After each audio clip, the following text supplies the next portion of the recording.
Assalamualaikum warahmatullahi wabarakatuh. Perkenalkan, nama saya Afrina Handayani. Kali ini saya akan menjelaskan sedikit tentang apa itu sih pupuk dan apa itu sih yang dinamakan dengan pemupukan. Nah, untuk pupuk sendiri adalah bahan yang ditambahkan ke dalam tanah untuk menyediakan unsur-unsur yang dibutuhkan bagi pertumbuhan tanaman. Nah, tujuan dari penambahan zat-zat hara tersebut memungkinkan tercapainya keseimbangan antara unsur-unsur hara yang hilang, baik yang terangkut oleh panen, erosi, dan pencucian lainnya. Tindakan pengembalian atau penambahan zat-zat hara ke dalam tanah ini yang dinamakan pemupukan. Secara umum, pupuk hanya dibagi dalam dua kelompok berdasarkan asalnya, yaitu yang pertama pupuk organik seperti urea, SP36, dan KCl. Dan yang kedua yaitu pupuk organik seperti pupuk kandang, pupuk kompos, humus, dan pupuk hijau. Nah, perlu diperhatikan ya teman-teman, bahwa pemberian pupuk yang berlebihan, baik pupuk organik maupun pupuk anorganik, dapat merusak unsur-unsur hara yang dapat terdapat atau terkandung dalam tanah. Nah, ini menyebabkan pertumbuhan yang tidak sesuai dengan pertumbuhan tanaman yang semestinya. Nah, agar tumbuhan dapat tumbuh dengan sempurna dan tepat pada waktunya, maka perlu memberikan pupuk organik atau anorganik yang cukup pada tanah. Ada beberapa kelebihan dari pupuk organik. Yang pertama yaitu memperbaiki struktur tanah. Ini terjadi karena organisme tanah saat penguraian bahan organik dalam pupuk bersifat sebagai perekat dan dapat mengikat butir-butir tanah menjadi butiran yang lebih besar.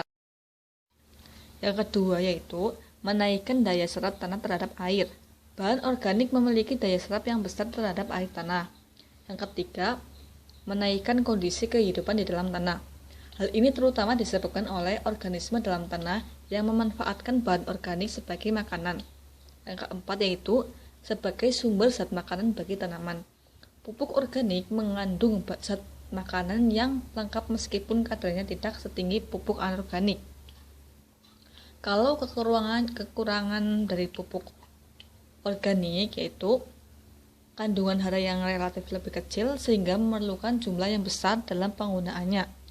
Dalam jangka pendek, respon tanaman terhadap pemberian pupuk organik tidak secepat pemberian pupuk anorganik ya, maaf.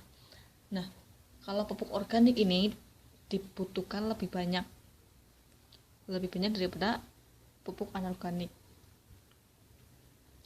Lalu, bagaimana kelebihan dan kekurangan dari pupuk anorganik? Ada beberapa keuntungan dari pupuk anorganik yang patut dicatat sehingga tetap diminati orang sampai sekarang, yaitu sebagai berikut. Yang pertama, pemberiannya dapat terukur dengan tepat karena pupuk anorganik umumnya takaran haranya pas. Dan yang kedua, kebutuhan tanaman akan hara dapat dipenuhi dengan perbandingan yang tepat.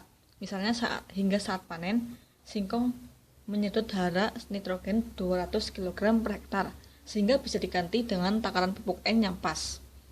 Yang ketiga yaitu pupuk anorganik tersedia dalam jumlah cukup. Artinya, kebutuhan akan pupuk ini bisa dipenuhi dengan mudah asalkan ada uang. Yang keempat yaitu pupuk anorganik mudah diangkut karena jumlahnya relatif sedikit dibandingkan pupuk organik seperti kompos atau pupuk kandang. Artinya, hasil kalkulasi biaya angkut pupuk ini jauh lebih murah dibandingkan pupuk organik. Selain kelebihan tersebut, pupuk anorganik memiliki kelemahan.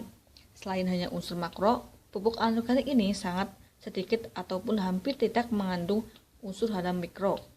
Itu sebabnya pemakaian pupuk anorganik yang diberikan lewat akar ini perlu diimbangi dengan pemakaian pupuk daun yang banyak mengandung hara mikro. Kalau tidak diimbangi, tanaman akan tumbuh tidak sempurna. Selain itu, pemakaian pupuk anorganik secara terus-menerus dapat merusak tanah bila tidak diimbangi dengan pupuk kandang atau kompos. Jika pupuk anorganik ini salah dalam pemakaian atau pemberiannya terlalu banyak, tanaman bisa mati dibuatnya.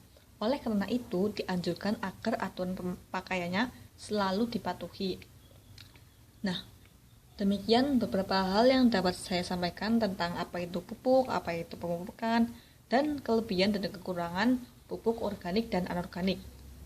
Semoga bermanfaat dan jangan lupa ya, tunggu part keduanya ya tentang cara pemupukan. Oke, Terima kasih. See you next time.